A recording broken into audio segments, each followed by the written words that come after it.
नमस्कार। शाम के अखबारों की चर्चा चाय के साथ आज हम सीधे खबरों से शुरुआत करेंगे। राखी का त्यौहार है कल और उसको लेकर बाजार में जो है रौनक बनी हुई है। मिठाई की दुकान पे हालांकि शक्कर महंगी होने से थोड़ी सी मिठास कमज़ोर नज़र आ रही है, फिर भी राखी का जो त्यौहार है मुंह मीठा बगैर पूरा होता नहीं है, इसलिए राखी पर मिठाई की दुकानें भी चल रही है। बाजार में खरीदारी भी जमकर हो रही है और राखी की छोटी छोटी दुकानें जो हर इलाके में लगी हुई, वहाँ पर आप जो है भीड़ देख सकते हैं। ठीक है, बहनें जो है अपने काम पर लगी हुई है, भाई लोग भी लगे हैं काम धंधे पर कि कल जो है बहनों का ख्याल रखना है। इस बीच हम खबरों पे चर्चा करते हैं और आज हमारे साथ चर्चा करने के लिए मनोज दादी जी हमारे स्टूडियो में आए हैं। मनोज जी का आपका स्वागत है। मनोज जी, और आज हम प्रभात किरण से खबरों की शुरुआत करने जा रहे हैं। तो प्रभात किरण की एक खबर पे बात कर लेते हैं। आज सुबह की शुरुआत कांग्रेस ने महंगाई के साथ की है जी। जिस तरीके से शक्कर के दाम बढ़ रहे हैं, जिस तरीके से दूध के दाम बढ़ाने की बात हो रही है, जिस तरीके की तमाम चीज़ों की दाम बढ़ाने की बात हो रही है, कांग्रेस को मौका मिल गया है कि सरकार की घेराबंदी कर दी जाए। महंगाई के खिलाफ सड़क पर उतर आई है। सड़क पर ही रोटी बाटी बनाई है, कोई ने चाय बनाई है, कोई रोटी सेक रहा है। घर पे कितनी रोटियां सेकते थे ये मुझे नहीं पता, पर सड़क पर आज रोटियां सेकते दिखे। मनोज जी जी बिल्कुल, देखिए ऐसा है, महंगाई एक मुद्दा है और हमेशा रहा है। पिछले जितनी मेरी उम्र हुई है तब से लेकर आज तक तो क्या बोले, मनोज कुमार की पिक्चर भी देखी है, महंगाई मार गई। तो महंगाई एक जीवंत मुद्दा है, गरीबी हटाओ दूसरा जीवंत मुद्दा रहेगा। और इस प्रकार के मुद्दे पर विपक्षी दलों को बोलना भी चाहिए, क्योंकि कई बार अति हो जाती है। शक्कर का भाव बढ़ना बहुत अति बात हो गई थी, एकदम 15 रुपए 20 रुपए बढ़ना। हालांकि थोड़ा सा प्रभाव पड़ा है। कुल मिलाकर विपक्ष जिंदा है इस बहाने। ये महंगाई और इस प्रकार के मुद्दों पर, गड्ढों पर, सड़कों पर, इस पर विपक्ष को बोलना चाहिए और वो अपना काम बखूबी करने का प्रयास कर रहे हैं। इसलिए मैं विपक्ष को साधुवाद धन्यवाद देता हूं कि कम से कम मनोज जी को भी अच्छा लगा कि मनोज जी ने आज विपक्ष की इसलिए पैरवी की है कि मनोज जी के घर में भी जो है राशन आता है, उनको भी लगने लगा है कि जेब ढीली हो रही है। बिल्कुल बिल्कुल सही। अभी एक दैनिक दोपहर की खबरों की बात कर लेते हैं। शहर की खबरों में पहले बात करने जा रहा हूं मैं। रक्षाबंधन पर इस बार मिठाई के दाम 20 से 30% बढ़ गए हैं। अब शक्कर महंगी हुई है तो मिठाई के दाम बढ़ाने का एक मौका मिल ही गया है। वैसे इस शहर में जितने अच्छे मिठाई के दुकानदार हैं वे पहले ही खींच कर पैसा लेते हैं और वो 20-30% बढ़ाने का उनको एक और मौका मिल गया है। मनोज जी देखिए वही वाली बात रही, इसमें है ना कई पदार्थों में महंगाई का इफेक्ट है। काजू में है, बादाम में है, काजू कतली महंगी हुई है सबसे ज्यादा, तो शक्कर कम लगती है उसमें, लेकिन वो भी मीठी महंगी कर दी गई। बचे क्या? ऐसा ही है ना सभी जगह, मतलब ड्राई फ्रूट की मिठाइयाँ महंगी करने का लॉजिक समझ में नहीं आता। ड्राई फ्रूट महंगा हो रहा है ना साहब, कभी किसी जमाने में ड्राई फ्रूट महंगा हो रहा है, बात समझ में आती है। जितनी रफ्तार से शक्कर हुई है उस रफ्तार के मुकाबले तो मुझे नहीं लगता महंगी हुई है। बिल्कुल सही कह रहे हैं, लेकिन क्या होता है मौके पे चौका। देखिए ना, हमारे प्रधानमंत्री जी भी कहते हैं ना कि यार किसी भी प्रकार का कोई मौका मिलता है उसमें वर्धन कर लेना चाहिए, तो ये हमेशा कर लेते हैं। ये त्योहार का मामला, त्योहार बाद इनको पूछेगा कौन मिठाई वालों को। हाँ, मिठाई वालों को बोलो आप भी जमकर जो है लोगों की जेब कमा लो, बस वालों को बोलो आप कमा लो, सब कमा लो, आम लोगों की जेब खाली कर दो। और जेब खाली करने वाली एक और खबर पे बात कर लेते हैं। चाय के शौकीनों को बड़ा झटका लगने वाला है। सिर्फ शक्कर के दाम बढ़ने से आप 5 रुपए की कट को 10 रुपए की करने जा रहे हैं। वैसे 5 रुपए की कट मुझे लगता नहीं शहर में कहीं बची है। मनोज जी नहीं बची तो है, वो कप का साइज छोटा कर दिया। अच्छा, कब छोटा हो गया? कब छोटा हो गया। और देखिए इंदौर के अंदर है ना, चाय भी आजकल कट में से भी कट वाला मामला हो गया है। थोड़ा सा 1 घूंट 1.5 2 कुल मिलाकर 3 घूंट में चाय खत्म हो जाए, बस उतनी पीना चाहता आदमी। मतलब वो 5 रुपए में अब इतना छोटा कप बन नहीं पा रहेगा कि इसलिए उसको 5 में रख पाए, इसलिए 10 का कर रहे हैं। कारण है ना उसके पीछे दूध भी तो बढ़ा हुआ है। दूध भी 65-70 रुपए लीटर के करीब, और आगे बढ़ने की भी संभावना है। इधर गैस की टंकी भी बड़ी हुई है। ऐसा हो रहा है कि महंगाई का हवन हो रहा है तो हर कोई चाहता है कि उसमें उनकी भी आहुति हो जाए और उनके आपकी दाम बढ़ा दिए। नहीं बिल्कुल, और देखिए वो भी व्यापार लेके बैठा है, उसको भी अपनी कॉस्टिंग निकालनी पड़ती है। कॉस्टिंग का खेल है पूरा। जब तक कॉस्टिंग नहीं पूरेगी तब तक वो व्यापार नहीं कर पाएगा। जैसे जैसे महंगाई बढ़ रही, जितना उसको प्रॉफिट कम करना था कर दिया, अब नहीं हो पा रहा तो इसलिए वो दाम बढ़ाने की बात। सरकार भी यही कहती है कि अब हम रोक नहीं पा रहे हैं, हमसे भी नहीं कंट्रोल हो रहा है, इसलिए बढ़ जाने दो। बिल्कुल बिल्कुल। अभी हम डिमांड की खबर की बात कर लेते हैं। सिटी बस कंपनी, आपको बता दूं, लाडली बहना वाली सरकार जी जी, जो लाडली बहनाओं को राखी बनाने के लिए 250 रुपए अलग से दे देती है, हर महीने 1500 रुपए दे रही है। इस शहर में राखी पर जो है बहनों को आने जाने के लिए, भाइयों के राखी बांधने के लिए मुफ्त सिटी बस का सफर अभी तक होता आया था। इस बार इंटरसिटी तो आपने मुफ्त की सुविधा दे दी, उसका ऐलान आधी रात को आप करते हैं। और उसके अलावा बात करें तो शहर में अगर बहनों को घूमना है तो उन्हें सिटी बस मुफ्त में नहीं मिलेगी। मनोज जी, ये गलत किया, ये गलत किया। ये परंपरा उस समय डाली गई थी कि जब इंदौर में महिलाओं के प्रति वो गुलाबी टीम भी आई थी, गुलाबी रिक्शा भी आए थे और महिलाओं को सिटी बस में दी थी, और बड़ा इसका हम लोगों ने भी लिखा, अच्छा प्रतिसाद मिला था। इस बार सरकार ने ये करा कि AICTSL की बसें जो इंदौर से चलती है पूरे प्रदेश भर में, मुख्यतः इंदौर से ही चलती है, तो उनमें तो छूट दे दी है और ये सिटी बस पे रोक लगा दी, जबकि सिटी बस ओपन रहना चाहिए था। और उधर की बात करें तो बड़ा खेलती है सरकार, बड़ा विचित्र काम है। रात को घोषणा करती है, अरे सबके टिकट बन गए भैया, जिसको गंतव्य पे जाना था बहनें वो पहुंच चुकी है, हाँ आने की जिन्हें जाना है वो टिकट बनवा चुके हैं। ये तो मतलब केवल अब ये तो नहीं कर सकते कि वो टिकट का पैसा वापस कर दें। नहीं नहीं, ऐसा कुछ भी नहीं होगा। और साथ में अगर कोई पुरुष जा रहा है तो उसका भी पैसा लगना तो है ही। चलो दोनों ही बातें हैं, काम भी हो गया और तमाम भी हो गया। ठीक, अब हम अग्रिमण की एक और खबर की बात कर लेते हैं।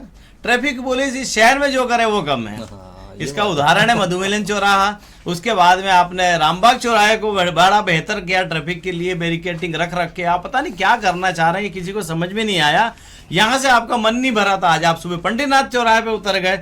अब ये समझ में नहीं आ रहा है कि आप करना क्या चाहते हैं, क्या भूल भुलैया क्यों बना रहे हैं शहर को, क्यों प्रयोगशाला बना के आपने रखा हुआ है। आपने जो मधुमिलन पे किया उससे आपको क्या हासिल हुआ है, उससे आपने सबक नहीं लिया। आप रामबाग पे उतर आए, यहाँ पे रोज गुत्थम गुत्ता गाड़ियां हो रही है। पंडितनाथ की आपने तैयारी आज सुबह से कर दी। मनोज जी। जी बिल्कुल, देखिए इंदौर एक प्रयोगशाला है, यहाँ विविध प्रकार के प्रयोग होते हैं। किसी भी प्रोडक्ट को इंडिया में लॉन्च करना है तो इंदौर में प्रयोग होता है। किसी भी नेता को बढ़िया से कोई योजना लॉन्च करनी होती है तो प्रयोग इंदौर में होता है।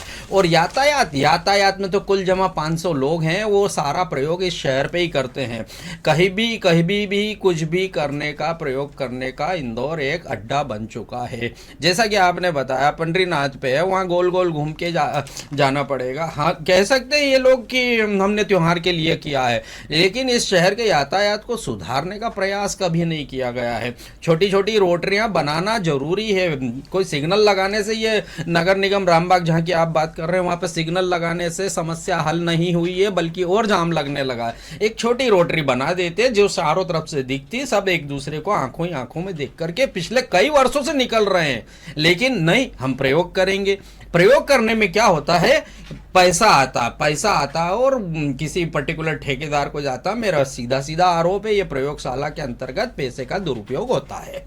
ठीक है, ये इंदौर में होता आया और होता रहेगा, नई बात नहीं है और लोग भुगतते रहेंगे। जी बिल्कुल। अब हम पत्रिका की खबर की बात कर लेते हैं। पत्रिका में भी राखी से जुड़ी खबर है।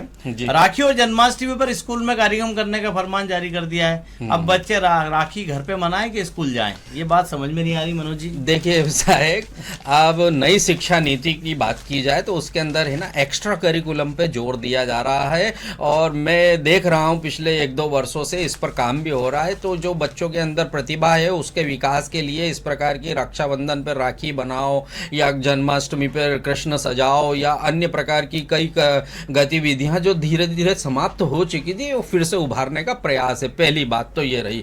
दूसरी बात, केंद्र सरकार ने आज तक रक्षाबंधन की छुट्टी नहीं दी है, वो भी ऐच्छिक है। तो दोनों बातें इसमें समावेश है कि रक्षाबंधन की छुट्टियां नहीं रही थी, ये प्रदेश सरकार करती रही है। लेकिन इस बार प्रदेश सरकार ने भी बुलाने का फरमान जारी किया है कि रक्षाबंधन पर समय मिले तो बच्चों से कुछ गतिविधि करवाई जाए। हालांकि मनोज जी क्या कल सरकारी छुट्टी नहीं रहेगी क्या? नहीं, केंद्र सरकार ने तो ऐच्छिक ही रख रखी है ना इसको हमेशा से ही, पिछले 79 साल। ठीक है, अब जब बच्चे स्कूल जा रहे हैं तो आप भी काम पे चले जाइए। हाँ बस, और क्या, 15 मिनट का रक्षाबंधन है, निपटाओ और क्या है, बस जाओ।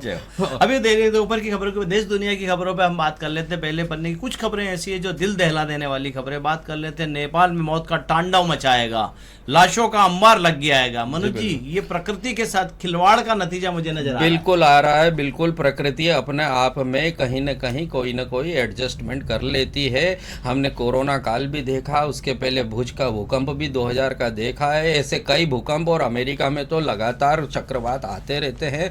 मेरा यह मानना है कि प्रकृति अपना संतुलन करती रहती है। यहाँ पर एक बड़ी चूक देखी गई है कि चाइना ने इसकी सूचना नेपाल और इस क्षेत्र में नहीं दी थी, और वहाँ एक बड़ा एक भूकंप आया था छोटा सा, जिसके कारण एक ग्लेशियर जो एक बड़ी चट्टान थी, लगभग 4000 फीट की चट्टान थी, 2000 फीट की चट्टान थी, वो 4000 फीट नीचे गिरी है। ये पूरी बात हो रही है 17000 फीट ऊपर पे, और वो आकर के एक झील बना ली, और वो झील बन करके वो बांध तोड़ती हुई, वो सैलाब लेती हुई आई। वो दृश्य बड़ा मतलब भीभत्स, इतना मतलब आजकल तो लोगों के उसकी पास जो वीडियो देखने को आ रहे हैं सोशल मीडिया पर, दिल दहलाने वाले वाकई हमको समझना चाहिए कि प्रकृति के साथ कभी खिलवाड़ नहीं करना है, वरना प्रकृति जब प्रलय का रूप लेती है तब क्या हालात बनते हैं वो आप जो है यहाँ नेपाल में जो हो रहा है उसको देखकर समझ सकते हैं। बिल्कुल, और पूरे दुनिया पे इसका इफेक्ट आया। 750 लोग जो लापता हैं उसमें आधे से अधिक विदेशी लोग हैं, खास करके भारत के 123-24 लोग हैं, और बाकी सब विदेश, ऑस्ट्रेलिया वगैरह, ये सब कैलाश मानसरोवर और नेपाल की वादियों में इस समय अच्छा अनुकूल रहता है, इसलिए जाते हैं। तो ये 750 लोग भी गायब हैं, 163 के करीब की खबर आ चुकी है,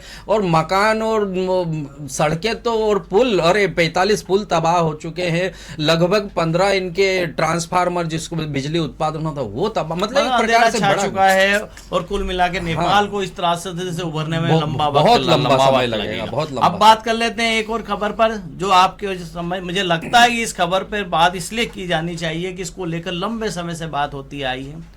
टीम मोदी में बदलाव होने जा रहा है। जी बिल्कुल बिल्कुल। मोदी मंत्रिमंडल का विस्तार हो रहा है, जानकर आपको आश्चर्य होगा। 75 मंत्री होंगे, अब संख्या बढ़ाकर 75 कर रहे हैं। पर सबसे बड़ी बात यह 70 पार वाले जितने भी उम्र दराज हैं उनकी छुट्टी होने वाली है। जी जी। मोदी ने तय कर लिया है कि अब युवाओं और महिलाओं को ज्यादा जगह देनी हैगी।